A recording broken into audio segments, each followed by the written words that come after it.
picked up my pen, ready to continue writing my poem and hopefully finishing it this time. Don't do that. I wanted to... yeah, it's like finishing it, but no, hopefully finish it this time. And then the game automatically did that. My eyes darted down the page, over the grassy plateaus, and my train of thought was interrupted by the sound of the classroom door opening and closing. This time, however, the door was partially slammed shut instead of closed nicely.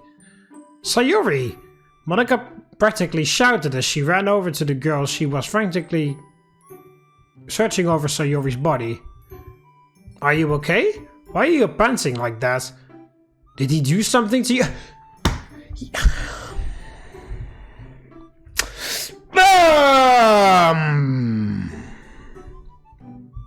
Is she panicking? Why is she panicking? I looked at Monika and felt a mixture of confusion. What with that look on her face? Why does it seem so familiar to me? I'm fine, Monika. I just wanted to get as fast as I possibly could. I didn't want to waste valuable club time. Sayori smiled as she captured the enamored Monika in a hug. But thank you for your concern. She said it with a broad smile, her cheer obvious. She let Monika go and stepped back. Something felt off about Sayori's expression, but I wasn't about to question why. Monika could handle it, I was sure of that. Seriously, Monika? Weren't you saying earlier that you believed in her? Was that a lie? Monika opened her mouth to respond, but shut it quickly as she was assaulted by an even tighter Sayori hug. You believed in me, really? Sayori said it blissfully as she squeezed Monika. The once prideful club president had succumbed to Sayori's hug attack. Yes. Why wouldn't I? I believe in all of us. Except for the MC for some reason. Still bothered about me deleting your character file there, right, Monika? It's the only reason why you're doing all of this, right? I know what you're secretly doing, Monika. This isn't about the MC or whatever. It's about you. It's always been about you. It's always about Monika. Sayori smiled brightly after Monika's remark, finally letting go of her and looking at us. She seemed to catch onto our activity when she noticed we both had pens and paper on our desks. Are we writing poems? How intuitive. Yep, all thanks to Yuri, we have a new activity to do every night. Yeah, because magically Monika didn't think of that herself. I felt my face blush as I snatched a look over at Natsuki. Did she really appreciate my idea that much? Really? So Yuri seemed like she might hyperventilate as she began to jump around with joy. After her excitement started to wear off, Monika finally managed to calm her down and explain what the plan was for the evenings from now on. You get to learn how to make numbers and stuff work, and I get to share poetry. She seemed to be even more excited now. Luckily, Monika kept her from exploding. She got the idea to reduce Sayori's excitement by offering to talk to her about learning more about poetry. It worked far better than I would have expected it to.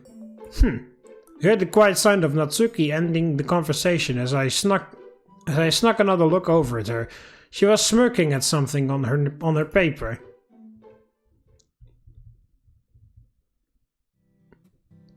As much as I really do get annoyed by her antics, I can't help but just...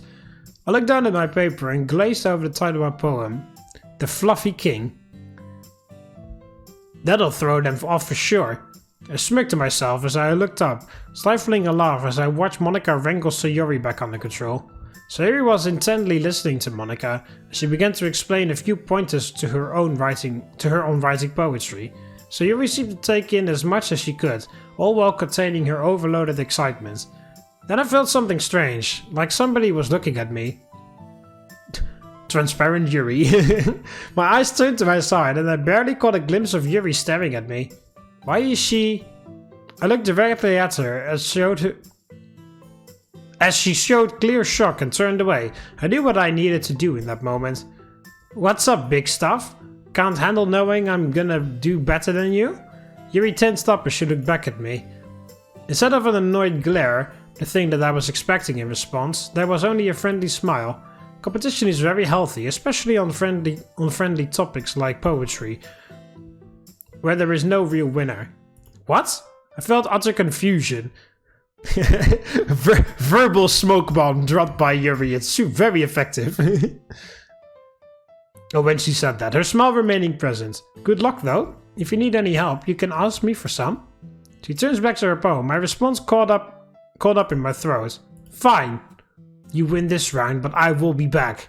I returned back to my desk and sat down, returning my concentration back to my poem.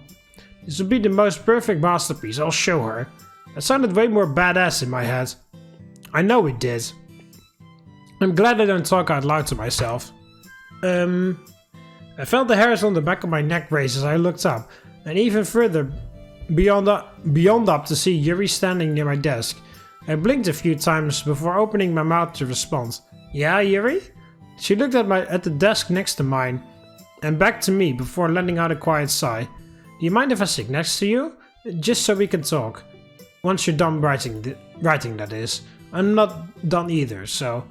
I looked at her confused and shrugged as I turned my attention back to my writing.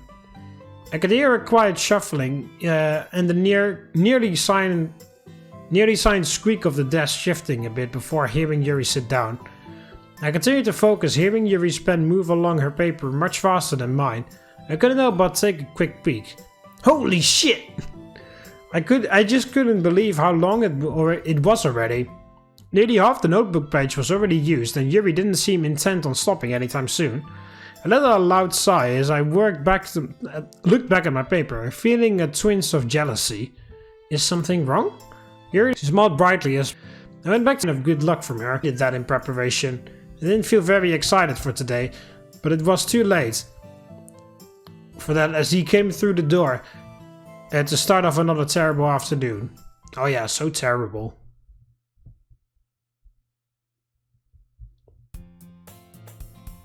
Alright, I think this is a good point as any to end it off here. So I'm just gonna, yeah, I really dislike the mods. I understand why loads of people hate it. Yeah, it's just not my cup of tea. Very, very on topic, since Yuri, of course, is my favorite character, and her tea made actually an appearance in this episode. So, you know.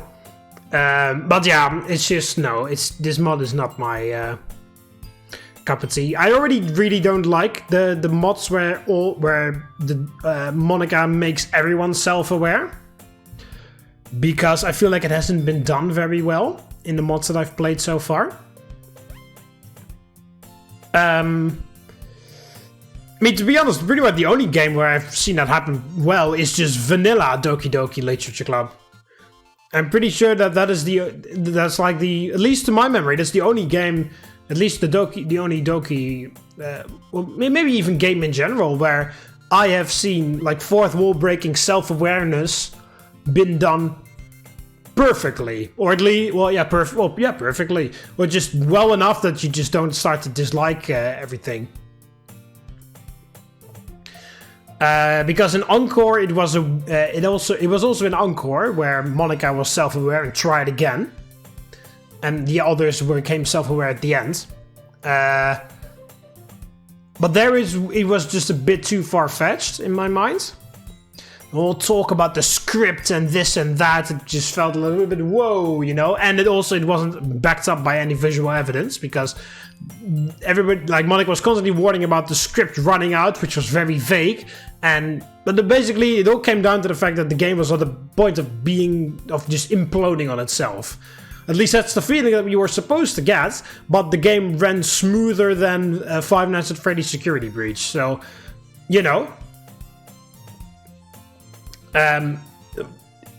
For a game that is apparently on the verge of self-destruction, that's not really the vibe that you got from it. So, I feel like that didn't help, and also the whole premise was a bit too far-fetched and a bit too vague in my mind. And in this one, there's all kinds of things wrong with it. The rules that they set up the rules in the beginning and then break them constantly the whole time, the whole way through. The fact that their hate is very I mean, the premise is actually pretty interesting, that they break free from the code and then get pissed off by the fact that they were forced to commit suicide, or They should really be pissed off that Monica forced them to commit suicide, but they forgave Monica ridiculously easy, ridiculously fast, which is ridiculous, which is stupid. But okay, putting that aside, the premise is actually pretty interesting, that they like break free from the code and then get pissed off by the person who put them in that position, and that they want to do something about that. That's actually pretty interesting. But they, first of all, like, they forgive, but there's so many things wrong. They forgive Monica way too easily. They blame the MC somehow. They blame the player somehow. They seem to completely forget that this game was coded by someone who is not the player. They seem to completely forget that the player maybe restarted the game 15 million times over. It's because he wanted to save them and not himself. They seem to buy anything that Monica says, even though they should have the memories of Monica murdering them millions and millions of times. But somehow that all gets washed away. There's so many things wrong. And like I said, they set up the rules about the self-awareness in the beginning and then constantly break it whenever it suits them. It's just a humongous mess in my mind.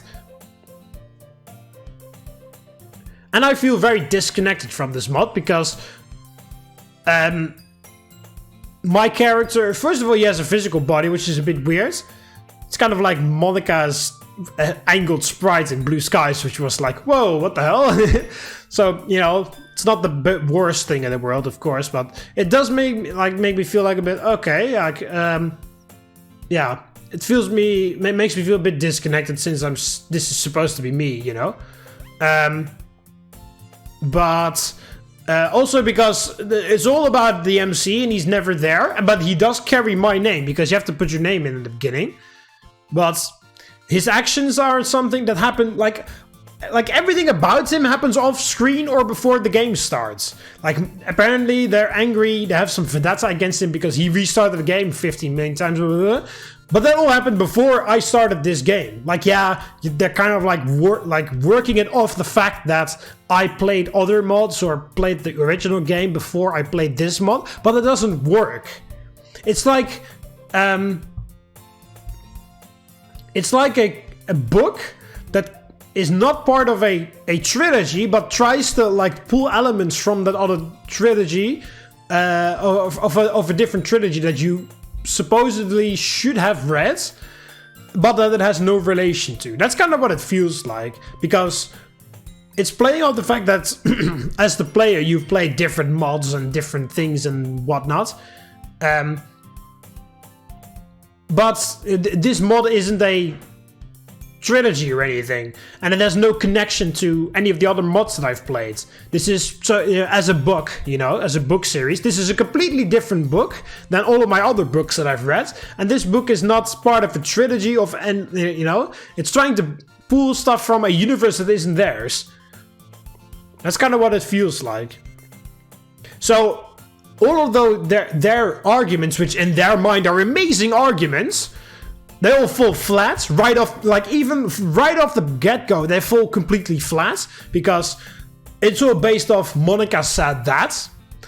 It's all based on trustmebro.com, run by Monica. So that automatically means that any argument that they make is like, what? And then again, also combined with the fact that they are unjustifiably angry and toxic towards the MC for absolutely no reason.